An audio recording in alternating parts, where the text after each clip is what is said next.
Hello class, we're just going to be doing a little bit of information about hearing and how it works and the different parts and function of the ear. Alright, so the pinna is going to be the outer part of the ear, that's the actual flat part, right? And also considered the outer part of the ear is going to be just like this tube here that ends up leading to this thin membrane that you know is called the eardrum. Alright? So just a random side note that you should know, just like how you should never touch your eyeball, you really technically shouldn't put anything inside your ear. Not even Q-tips, really. If you ask your doctor, they'll let you know that if you feel like you have a buildup of earwax in your ear, or if you have like a clogged ear, you should go to your doctor and they should flush it out for you. And they may even give you some home techniques for how to do that. But I'm not a doctor, so I'm not going to suggest anything to you other than just don't put things inside your ear. My dad would always say, don't put anything in your ear bigger than your elbow. And the point is that you can't even touch your elbow to your ear. So, point is, don't put anything in your ear. So, once we reach the mid-ear, this is when we start getting into some technical terms, all right? So, we're not going to use the Latin terms, we're going to use the common terms of these bones. So, technically, as reptiles and mammals diverted through evolution, reptiles have extra bones in their jaw, so that allows them to open their mouth in different ways. According to these theories of evolution that we have, those bones actually moved up into the inner ear over tens of or hundreds of millions of years, right? Over a long period of time. And they actually ended up becoming the three smallest bones in our body. We've got the hammer, which is the first one, the anvil, and the stirrup. What happens is, sound is a vibration, and you can tell this, especially when you're hearing like deep bass. Maybe if there's a subwoofer or a big amplifier that you're near, and you could probably feel like your chest moving. Or like it feels like your rib cage is moving if you're listening to loud music.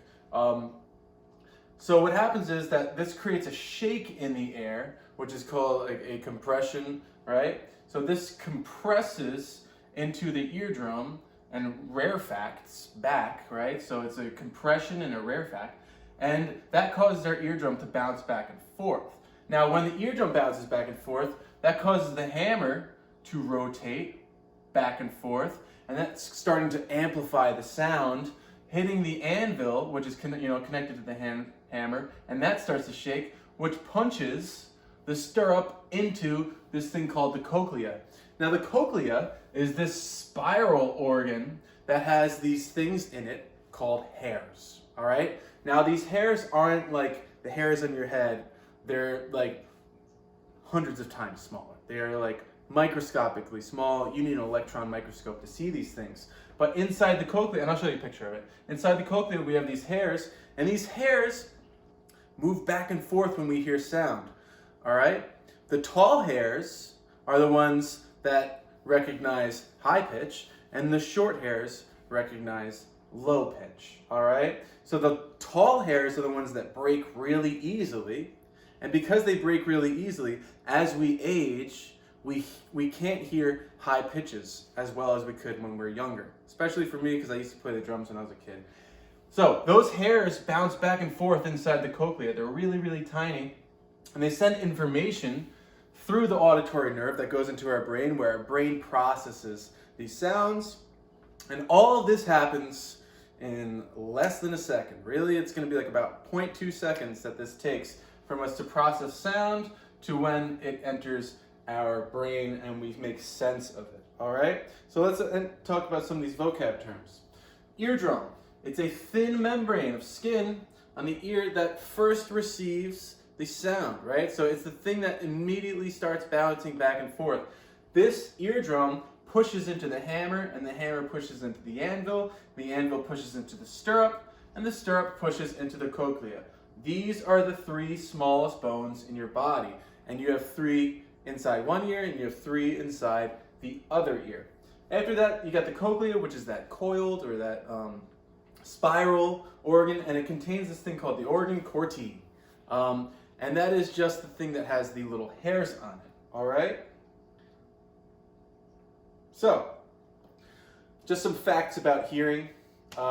85 decibels or higher is going to cause hearing damage. Now, there is a relationship between the amount of time you're exposed to loud noises, right? So like a clap is really, really loud. You may not notice it, but a clap is really, really loud. But it's for a really short amount of time, so it doesn't really cause hearing damage. And if it does, it's minor. But if you're working with a jackhammer on the road, you should definitely have ear protection, or a chainsaw, or anything that's really, really loud for an extended period of time. You should absolutely have like some type of hearing protection. Now, just so you know, the headphones that you use, like the Apple headphones or whatever headphones, about a little bit above the halfway mark of the volume, so like let's say this is the volume bar, a little bit above the halfway mark is actually going to start causing hearing damage for you. So if you're listening to music and you have it blasted all the way up and it's in your headphones, you are experiencing hearing damage. Now, it takes a long period of time for you to notice it, and you may not even notice it until it's too far gone.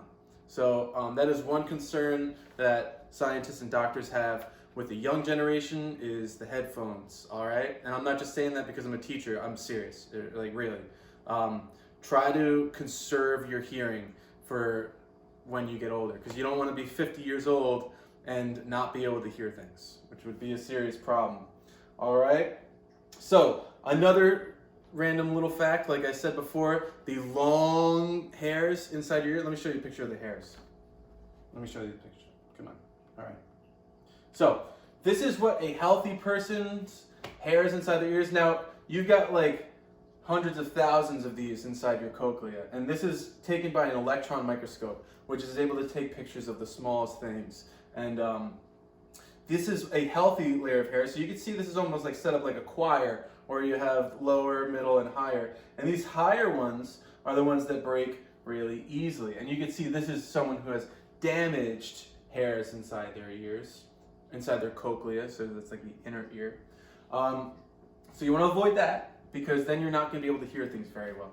And these long ones are the ones that break first, so you stop hearing high pitches before anything. So we'll do a test with that in the lab, and you'll be able to learn all about that, all right? So here's a zoomed in version of the cochlea. There's the cochlea, there's the spirally thing, and attached to that is the vestibular system, all right? So you'll see that we have these tubes here. We're gonna learn about that at a later time, but all of this is filled with fluid. And the reason why it's filled with fluid is, one, that sound actually travels through denser objects easier. So if it was filled with gas, it would have a harder time, our brain would have a harder time receiving that information.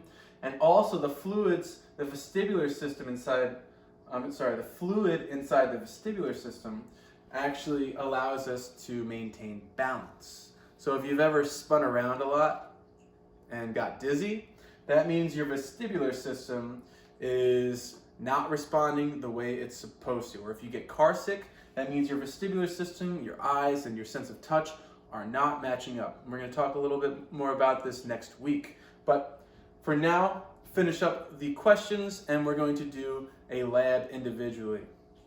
All right.